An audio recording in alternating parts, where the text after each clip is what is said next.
Esto es Desenredando el Género. Bienvenidos y bienvenidas a nuestro podcast filosófico Desenredando el Género. Hoy exploraremos las complejidades del género, las diferencias entre género y sexo y qué significa ser transgénero. Todo esto desde una perspectiva ontológica y ética, integrando las teorías de Judith Butler y Paul Preciado sobre la performatividad de género. Soy Paolo y junto a mis compañeros Fefo y Teo los acompañaremos en este viaje de reflexión y análisis filosófico. Para empezar, planteemos algunas preguntas guía que nos ayudarán a navegar por esta discusión. ¿Qué entendemos por género y cómo se diferencia del sexo? ¿Qué significa ser transgénero y cómo se construyen las masculinidades desde esta perspectiva? ¿Cómo influyen las teorías de performatividad de género de Judith Butler y las ideas de Paul Preciado en nuestra comprensión del género? Buena introducción, Pau. Yo diría que empecemos por la diferencia entre género y sexo. A menudo estos términos se usan indistintamente, pero en realidad tienen significados diferentes. El sexo se refiere a las características biológicas con las que nacemos, como lo son los cromosomas, las hormonas o nuestros genitales. Exacto, Fefo. Y el género, por el otro lado, es una construcción social y cultural. Está relacionado con los roles, comportamientos e identidades que una sociedad considera apropiados para hombres y mujeres. Bueno, Judith Butler en El género en disputa argumenta que el género es performativo, lo cual significa que no es algo que tenemos, sino es algo que hacemos a través de los actos repetitivos. Claro, Teo, pero me pregunto, ¿cómo impacta esta idea de la performatividad en nuestra vida cotidiana? ¿Realmente estamos actuando todo el tiempo? Buena pregunta, Fefo. Según Butler, sí, lo estamos. El género se construye a través de actos ritualizados que reafirman una entidad de género. Por ejemplo, las formas en que hablamos, nos vestimos y nos comportamos están constantemente reafirmando nuestro género. Bueno, eso es bastante interesante porque eso significa que el género no es algo fijo, sino que es performativo. ¿Podemos cambiar nuestra identidad de género simplemente cambiando nuestros actos? Sí, y eso es lo que hace tan poderoso el concepto. Paul Preciado en Texto Yonki lleva esto más lejos, sugiriendo que el género es una tecnología de control social y biopolítica. No solo es una cuestión de identidad personal, sino también de cómo la sociedad regula y controla los cuerpos. As I already said, gender is something completely performative, something ephemeral. We build it day by day in everyday life with involuntary actions. Esto se traduce como ya he dicho, el género es algo completamente performativo, algo efímero. Lo construimos día a día en la cotidianidad de nuestras acciones involuntarias. Bueno, esto fue una cita de texto del artículo Gender Trouble, Feminism and the Subversion of Identity de Judith Butler. Butler nos muestra cómo los roles de género son performativos y cómo nuestra comprensión del género se construye a través de actos y discursos repetidos. Y esto nos lleva a una perspectiva ontológica interesante. ¿Qué es realmente el ser en relación al género? Aquí podemos traer a colación a Martin Heidegger y su concepto de ser en el mundo, en su obra Ser y Tiempo. Heidegger nos sugiere que nuestro ser está inextricablemente ligado a nuestro contexto y nuestras acciones en el mundo.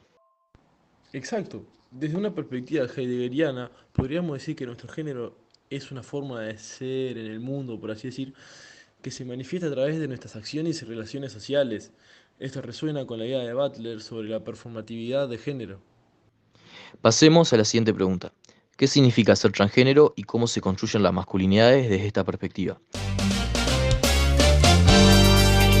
Ser transgénero implica que la identidad de género de una persona no coincide con el sexo asignado al nacer. Desde una perspectiva filosófica y ética, esto desafía la noción binaria del género. Paul Preciado nos ofrece una visión radical al considerar el género como un sistema de control. Según Preciado, ser transgénero no solo es una cuestión de identidad personal, sino también un acto político que desafía y desmantela las estructuras normativas del género.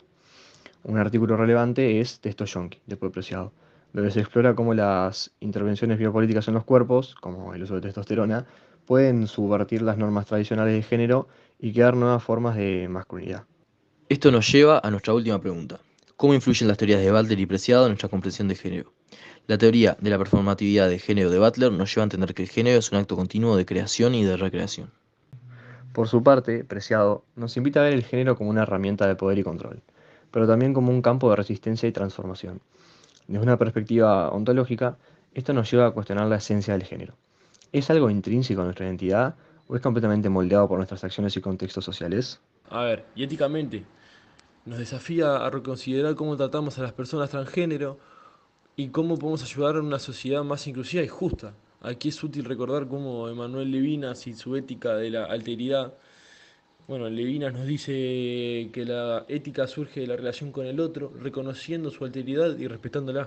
Tal vez el primer paso es reconocer la diversidad de experiencias de género y escuchar las voces de las personas transgénero.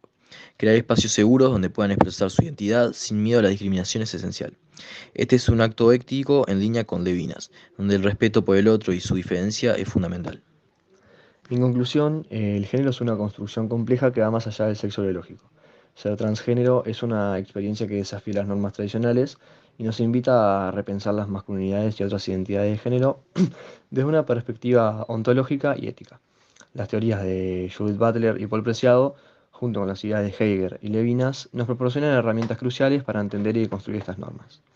Y bueno, ahora que hemos explorado en profundidad las teorías filosóficas sobre el género y la identidad transgénero, queremos cerrar nuestro podcast con una reflexión sobre un problema sociocultural actual que hay en Uruguay, que es la inclusión y el trato hacia las personas transgénero. Uruguay ha avanzado en términos de derechos LGBTQ+, pero aún enfrenta desafíos significativos respecto a la inclusión de personas trans. Un problema crítico es que una gran mayoría de personas trans en Uruguay terminan en el trabajo sexual como medio de subsistencia. ¿Por qué sucede esto? Es que las barreras en el acceso a la educación y al empleo son fundamentales. Las personas trans a menudo enfrentan una discriminación desde temprana edad, lo que limita sus oportunidades educativas, entre otras cosas.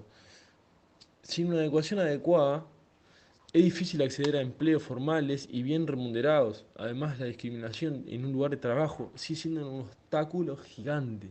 Desde una perspectiva ética, esto plantea serias preocupaciones sobre justicia y equidad. Siguiendo a Emmanuel Levinas, debemos considerar la ética de la alteridad. ¿Cómo podemos, como sociedad, reconocer y respetar la alteridad de las personas trans y asegurar que sean tratadas con dignidad? Una posible solución podría ser la implementación de políticas públicas más inclusivas. Programas de educación y sensibilización en las escuelas y lugares de trabajo podría reducir la discriminación y abrir oportunidades para las personas trans. Además, el gobierno y las empresas podrían establecer cuotas para garantizar la inclusión de personas trans en el mercado laboral. En términos ontológicos, necesitamos replantear nuestra comprensión del género. Si aceptamos las ideas de Butler y Preciado, reconoceremos que el género es una construcción social y que nuestras prácticas y políticas deben reflejar esta comprensión. Promover la inclusión no es solo una cuestión de justicia social, sino también el reconocimiento de la humanidad compartida. En resumen, abordar este problema requiere un enfoque integral que combine educación, políticas inclusivas y un cambio en la percepción social. Solo así podremos construir una sociedad más justa y equitativa para todos. Pero bueno, gracias por acompañarnos en este podcast. Esperamos que esta discusión les haya brindado nuevas perspectivas y reflexiones. Hasta la próxima.